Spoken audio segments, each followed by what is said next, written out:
नमस्कार दोस्तों, मेरा नाम प्रिया है।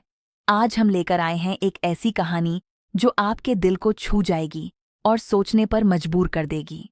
कभी सोचा है आपने जब बाहर बर्फ की सर्द हवा चल रही हो, बारिश और तूफान का शोर हो रहा हो और अंदर एक छोटी सी राजाई के नीचे माँ और बेटा एक दूसरे की सांसें महसूस कर रहे हों, उनकी धड़कनें सुन रहे हों। क्या उस पल में दिल के अंदर क्या होता है? चलिए, आज की इस कहानी में हम जानेंगे। पार्ट 1। हमारी कहानी शुरू होती है उत्तराखंड के एक छोटे से पहाड़ी गांव से, जहां सर्दियां कड़ाके की पड़ती है। राहुल 22 साल का लड़का था। उसका पिता पिछले 5 महीने से दुबई में नौकरी कर रहे थे। मां सुनीता 44 साल की घर संभालती थीं। राहुल कॉलेज पास कर चुका था और घर से ही ऑनलाइन काम करता था। पापा के जाने के बाद घर में अकेलापन छा गया था। मां अक्सर चुप रहती, राहुल भी मन मारकर काम में लग जाता। एक शाम आसमान काला हो गया, बादल गरजने लगे। अचानक बिजली चली गई, पूरा गांव अंधेरे में डूब गया।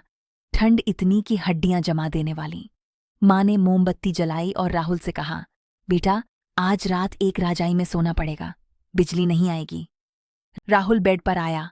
मां ने राजाई ओढ़ ली और उसे भी अंदर आने को कहा। पहले राहुल थोड़ी दूरी पर लेटा, लेकिन सर्दी लग रही थी। मां ने अपना हाथ बढ़ाया। आजा बेटा, पास आजा, ठंड लगेगी नहीं। राहुल धीरे धीरे मां के पास खिसका। राजाई के अंदर मां की गर्माहट ने उसे घेर लिया। मां की सांसें उसके चेहरे पर पड़ रही थीं। मां की धड़कन साफ सुनाई दे रही थी। राहुल ने नरमी से मां की पीठ पर हाथ रख दिया। गर्माहट महसूस हुई। मां ने भी उसे अपने करीब खींच लिया। कैसा लग रहा है बेटा? मां ने पूछा। अच्छा लग रहा है मां, आपकी गर्माहट से, राहुल ने धीरे से कहा। वे बातें करने लगे। पापा की याद आई। मां ने कहा, तुम्हारे पापा चले गए तो लगा जैसे सब कुछ खत्म हो गया, लेकिन तुम हो ना मेरे साथ। राहुल ने मां के बालों को सहलाया। मां, आप कभी अकेली मत महसूस करना, मैं हूं ना। मां ने मुस्कुराते हुए उसे गले लगा लिया। राजाई के अंदर दोनों ओर करीब हो गए। दूसरी रात भी बिजली नहीं आई। फिर वहीं राजाई, फिर वहीं करीबियां।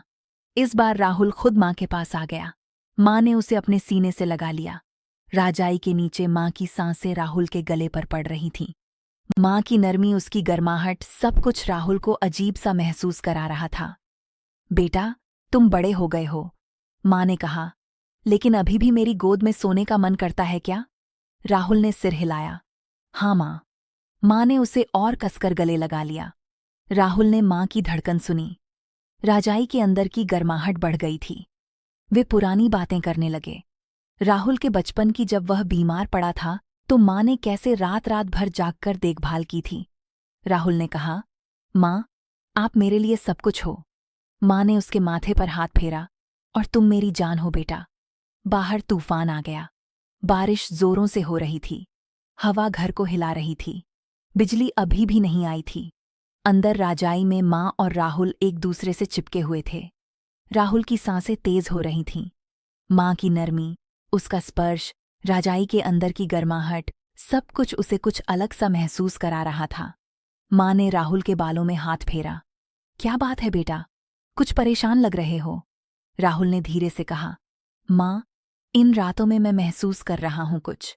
लेकिन मां ने उसे चुप करा दिया। उसने राहुल को अपने सीने से लगा लिया और कहा, मैं जानती हूं बेटा, यह रातें कठिन हैं, लेकिन हम मां और बेटे हैं। इस रिश्ते में कोई गलत बात नहीं हो सकती। राहुल ने मां को गले लगाया।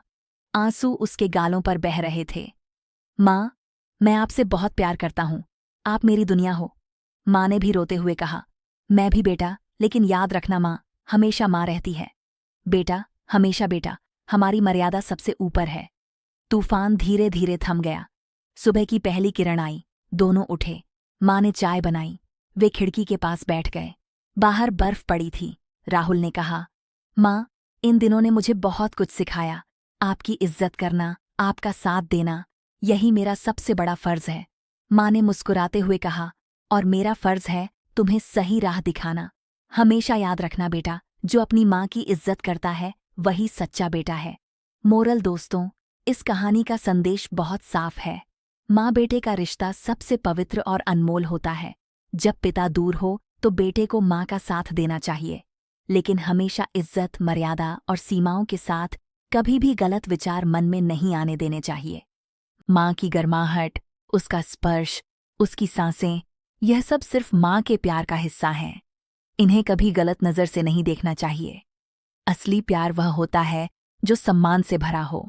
माँ की इज्जत करना, उसकी भावनाओं का ख्याल रखना, यही बेटे का सबसे बड़ा धर्म है। अगर आपको यह कहानी अच्छी लगी हो तो प्लीज़ चैनल को सब्सक्राइब कर लें, बेल आइकन दबा दें ताकि हर नई कहानी की नोटिफिकेशन सबसे पहले मिले।